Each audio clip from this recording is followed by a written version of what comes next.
ATV news मध्ये आपले स्वागत आहे। आपण पाहत आहात आदिवासी न्यूज वार्ता मध्ये परिसरातील क्रीडा, शैक्षणिक, राजकीय व इतरही घडामोडी।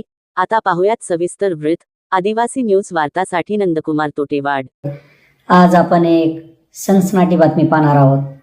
छत्रपती संभाजीनगर येथे एका VIP हॉटेलमध्ये तब्बल 6 महिन्यापासून वास्तव्यास असलेल्या कल्पना भागवत या तोतया महिला IAS अधिकाऱ्यांची या महिला अधिकाऱ्यांनी 6 महिन्यापासून सदरील VIP हॉटेलमध्ये वास्तव्य केलेले होते। सदरील वास्तव्य तिने बनावट कागदपत्राच्या आधारे केलेले होते। या महिलेने राज्यातील एक नव्हे तर 11 जणांना आर्थिक गंडा घातल्याचे देखील पोलीस तपासात उघड झालेले आहे। विशेष म्हणजे या महिलेचे अफगाणिस्तान आणि पाकिस्तानशी देखील कनेक्शन असल्याचे पोलीस तपासात उघड झालेले आहे। या महिलेने उबाटा गटाचे हिंगोली लोकसभेचे विद्यमान खासदार नागेश पाटील आष्टेकर यांना देखील तब्बल 1,45,000चा गंडा घातल्याचे पोलीस तपासात उघड झालेले आहे।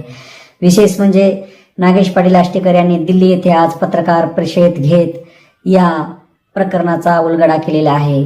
तर आपण नागेश पाटील आष्टेकर यांच्या पत्रकार परिषदेमध्ये जाऊया। त्यांनी या प्रकरणाची इत्थंभूत माहिती पत्रकार परिषदेमध्ये काय दिलेली आहे ते आपण प्रत्यक्ष पाहूया।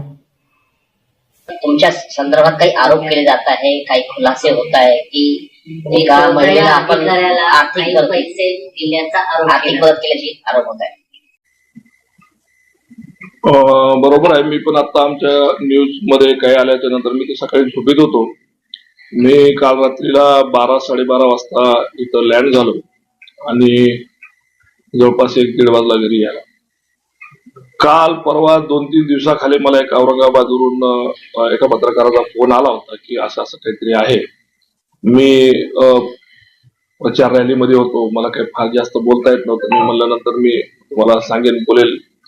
आणि काल मग आता हे सगळं आटोपल्याच्या नंतर मी दिल्लीला आलो आणि आज कुठल्या तरी चॅनलवर किंवा पेपरमध्ये ही बातमी आहे। वास्तव आहे की माझी त्यांची भेट झाली होती। काही पैसे त्यांनी वारंवार मला कोण्या वेगवेगळ्या कारणाने मागितले। ते मी आपल्याला फोन पेच्या जे त्यांनी मला रिक्वेस्ट केली आणि कशाबद्दल केली आणि नंतर मी कसे टाकले ते मी तुम्हाला दाखवेन। यांची माझी भेट अशी झाली की माझा एक पाहुणा, माझा पुतण्याच म्हणजे माझा भाऊ आहे, चुलत भाऊ, आणि त्याचा मुलगा एक वेळेस ट्रेन मध्ये जात असताना त्यांना भेट झाली आणि ती स्वतःला IAS अधिकारी सांगत होती आणि रामभद्राचार्य महाराज यांची शिष्य सांगत होती। मग त्यांनी काहीतरी मंदिराचा विषय होता आणि मग त्यांनी त्या संदर्भामध्ये त्या मंदिराला देणगी वगैरे देण्याच्या म्हणून, आता ते गरीब माणसं त्यांना काही होत नव्हतं, बाबा चला म्हणे आमच्या दादाकडे नेतो आणि मग तुम्हाला ते काहीतरी तुम्हाला मदत करतील। या दृष्टिकोनातून ते माझ्या गावी तिथं आले होते, माझ्या घरी, आणि त्यांनी सांगितलं, त्यांच्याकडे क्लिप आहे, व्हिडिओ क्लिप आहे, जिच्यामध्ये भद्राचार्य महाराज तिला म्हणतात की ही आमची अतिशय चांगली शिष्य आहे आणि ती IAS आहे आणि फारच होतकरू मुलगी आहे, असं तसं त्याच्यात व्हिडिओमध्ये मी स्वतः बघितला। तो व्हिडिओ रामभद्राचार्य महाराजांचा एका स्टेजवरती तिचा सत्कार करत होती।